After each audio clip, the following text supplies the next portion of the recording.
warahmatullahi wabarakatuh.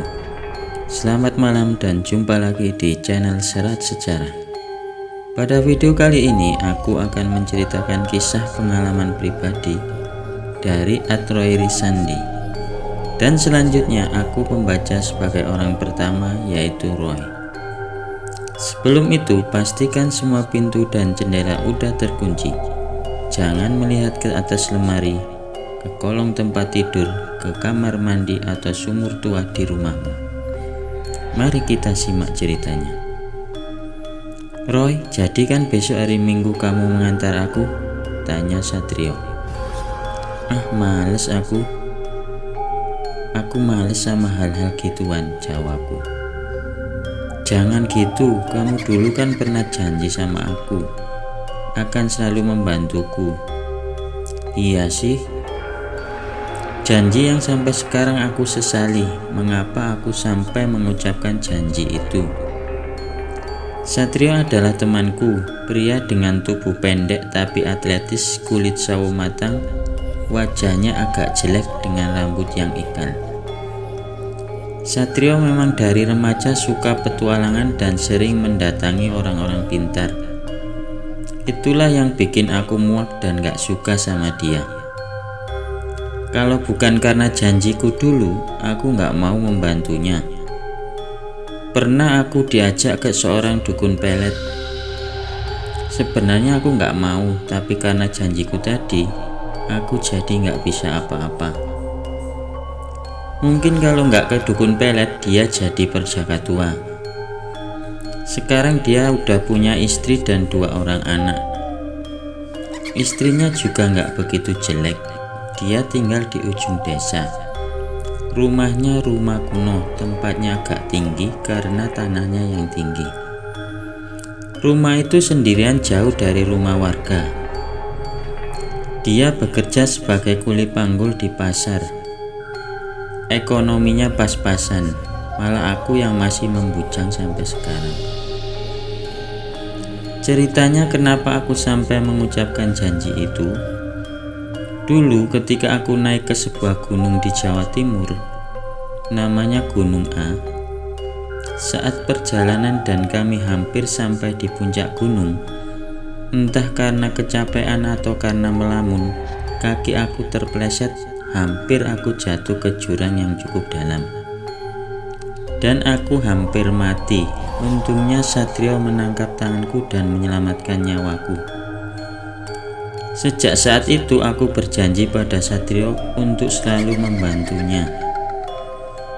Satrio memang sering mengajak aku ke tempat-tempat gituan, karena dia tahu aku memiliki kemampuan indera keenam. Memang kadang-kadang aku bisa melihat makhluk gaib di sekitarku. Seperti yang sekarang yang ada di sampingmu. Ada seorang laki-laki kerdil, pendek dengan tubuh membungkuk dan jenggot panjang, dengan kepala plontos. Namanya Jin penunggu rumah. Jin ini memang sukanya menempati rumah, tepatnya di bawah kamar tidur, di belakang dan di balik pintu, dan di atas lemari yang paling disukai, yaitu di toilet atau tempat-tempat yang jorok. Kembali ke cerita. Jadi minggu depan ini Satrio mau mengajakku ke sebuah desa di Tulungagung. Namanya Desa NG. Nama ini dirahasiakan. Katanya di sana ada dukun sakti yang bisa membuat orang jadi kaya raya atau pesugihan. Aku sebenarnya udah muak dan benci sama hal-hal seperti itu. Tapi mau gimana lagi, udah terlanjur kemakan sama janjiku sendiri. Akhirnya hari itu tiba. Roy, kamu udah siap? Kata Satrio. Aku nggak ikut yo. Loh, kamu kan udah janji sama aku akan selalu membantuku. Gimana sih kamu ini? Lagi-lagi janji itu, akhirnya aku menuruti semua kemauannya. Kamu yakin yo mau melakukannya? Apa kamu nggak kasihan, kataku. Aku sudah bosan hidup pas-pasan seperti ini, Roy. Dan juga aku sering dihina sama orang.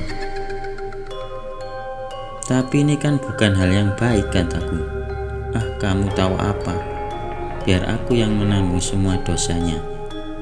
Tugas kamu cuma ngantar aku aja.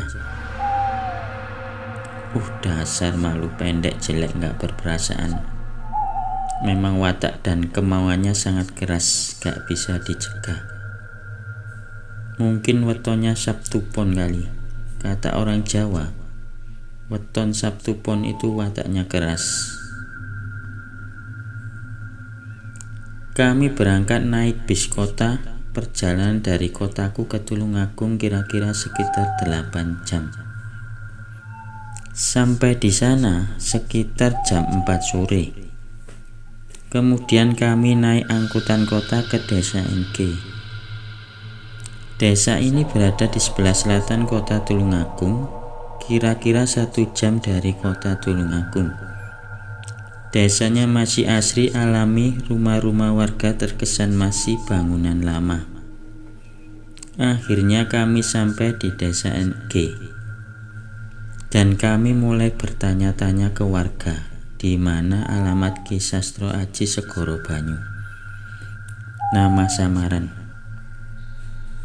Dan anehnya, setiap orang yang kami tanyai alamatnya, mereka langsung diam dan pergi.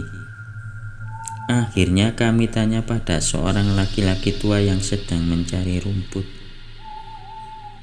Pak, tahu alamat ini? Kusodorkan kertas yang ada nama dan alamatnya. Naudzubillah min dalik, jangan kesana cu, kasihan. Lalu dia pergi. Satrio nggak putus asa. Lalu dia bertanya ke tukang ojek. Memang dia sangat licik. Dia mau memberikan uang imbalan 50.000 asalkan mau menunjukkan tempat Ki Sastro Aji. Akhirnya kami diantar tukang ojek itu. Waktu udah hampir maghrib. Setelah melewati jalan berliku, akhirnya kami sampai di sebuah tempat dekat kuburan lama. Sampai sini aja ya mas, kami gak berani masuk. Dari sini lurus aja. Setelah melewati kuburan ini, mas belok kiri, lalu lurus, nanti di sana ada rumah sendirian dari kayu jati. Masuk aja, itu tempatnya, kata tukang ojek tadi. Akhirnya kami berjalan melewati kuburan tua yang di dalamnya banyak sekali pohon besar dan monyet-monyet kecil berkeliaran. Dan tiba-tiba dalam kesunyian aku mendengar suara anak kecil. Kakak, tolong aku kakak.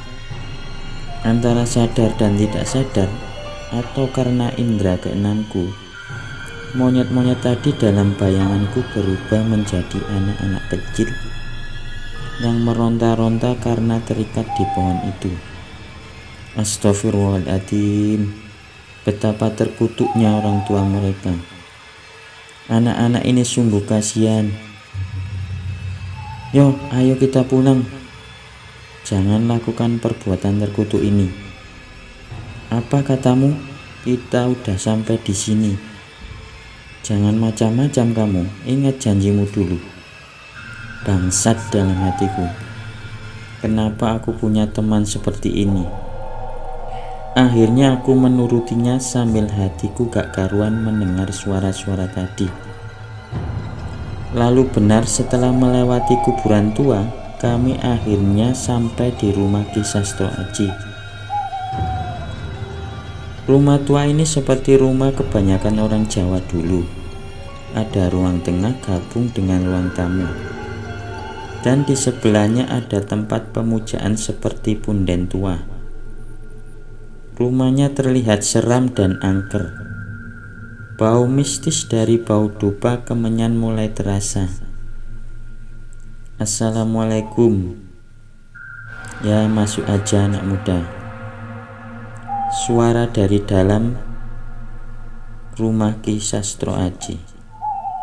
Silakan duduk anak muda. Setelah duduk kami berbincang-bincang dengan Ki Sastro. Apa maksud kedatangan anak muda ke sini? Aku mau minta kekayaan Ki. Apa kalian yakin? Ada 2 syarat yang harus kalian penuhi. Yang pertama, kamu makan nasi tumpeng ini sampai habis. Dan yang kedua, kamu harus menangkap monyet di area pemakaman tadi dan menyembelih monyet itu. Sebelum itu kamu lihat dulu ke dalam air gentong di belakang. Kemudian Satrio melihat ke dalam air gentong. Betapa kaget dan terkejutnya Satrio sampai dia berkeringat dingin. Entah apa yang dilihatnya. Kemudian dia kembali duduk di depan Ki Sastro. Sudah kau lihat siapa tumbal tadi? Tanya Ki Sastro. Udah Ki. Apa kau yakin ingin melanjutkan ritual ini? Iya Ki. Tiba-tiba kulihat bayangan makhluk astral yang seperti leak meraung di belakang Ki Sastro. Kemudian Ki Sastro menyodorkan senampan nasi tumpeng dengan ayam potong panggang utuh di depan kami. Ini kamu makan nasi tumpeng ini sampai habis, jangan ada sisa, kata Ki Sastro. Dalam bayanganku, nasi tumpeng itu berubah menjadi potongan mata, cacing tanah, dan belatung, serta darah penuh nanah. Sungguh sangat menjijikkan. Tapi yang buat aku kaget, ayam panggang tadi sebenarnya adalah anak Satrio sendiri. Dan sesaat kemudian Satrio memakan makanan tadi, mulai dari telur mata, mie cacing tanah, belatung dan darah serta ayam panggang tadi. Sampai pada bagian paha ayam tadi, kulihat bayangan anak yang meminta tolong. Aduh sakit, katanya. Seketika itu aku berteriak, hentikan, itu anak kamu sendiri. Gak bisa, aku harus kaya, kata Satrio. Sungguh kejam orang ini, aku udah muak dan jijik. Kalau gak ada hukum, sudah kubunuh kedua orang ini. Lalu kemudian mereka memegang monyet. Dalam bayanganku adalah anaknya sendiri yang menangis dan meronta-ronta di tangan Ki Sastro. Segera sembelih binatang ini, kata Ki Sastro. Dan ingat, kau harus melakukan ritual ini setiap 6 bulan sekali. Kalau tidak, kau yang akan binasa karena janjimu. Lalu Satrio mengambil pisau, dengan kejamnya dia menyembelih monyet itu yang dalam bayanganku adalah anaknya sendiri. Sesaat itu makhluk astral tadi menyambar anak itu dan memakannya. Darah bercucuran memenuhi ruangan Ki Sastro.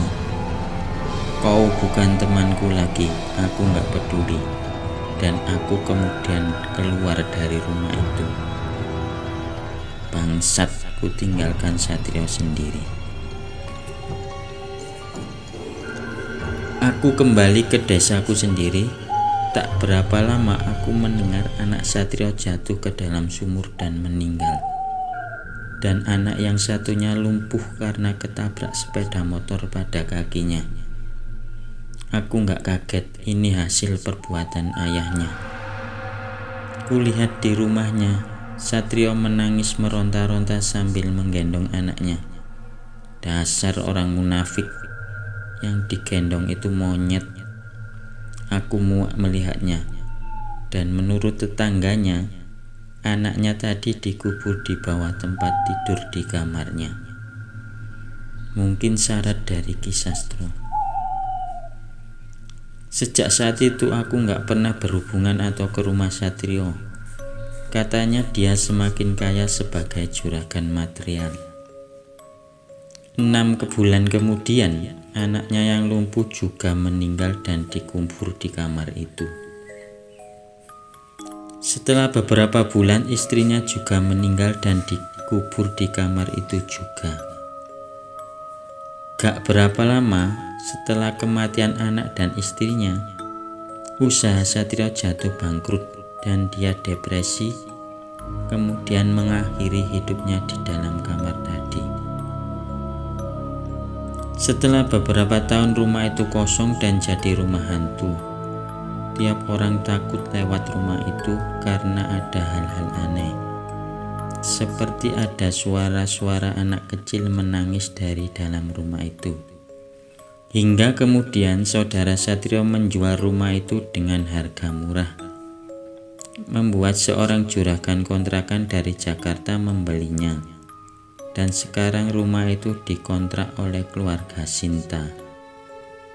Simak cerita berikutnya. Apapun kondisi atau keadaan kita, jangan pernah mengambil jalan pintas, karena sesuatu yang didapat dengan mudah, pastinya nanti akan hilang dengan mudah jua. Selalu ingat kepada Allah Subhanahu wa Ta'ala, dan selalu berusaha dan bertawakal kepadanya. Amin.